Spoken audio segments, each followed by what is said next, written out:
কথা বুঝিলেনি কি ଆମେ ତାଙ୍କ କଥା ବୁଝିଲୁନୁ ଆମେ ଯୋଉଟା କହୁଥିଲୁ ଯେ ଆମେ ଶାସନ କରି ଆସୁଛୁ ଶାସନ କରିକି ଆସୁଛୁ ବହୁତ ଥର ସରକାରକୁ ଆସୁଛୁ ଆମ ରାଜ୍ୟରେ ସିଷ୍ଟମେଟିକ କଣ ବୁଝେଇଲୁ ତାଙ୍କେ ବୁଝିବା ପାଇଁ ନାରାଜ।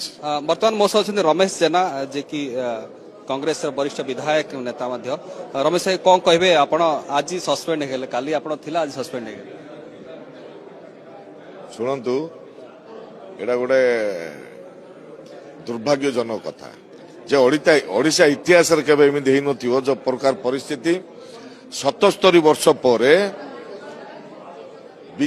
बीजेपी सरकार को आसी लोक चयन कले बोले गोटे इतिहास भारत स्वाधीन होला पर आज की 77 वर्ष है ए साल रे 77 वर्ष पर जो थरे सरकार को आसछंती जे राज्य चलैबार एवं गृह चलैबार सिस्टमेटिक जना नहीं।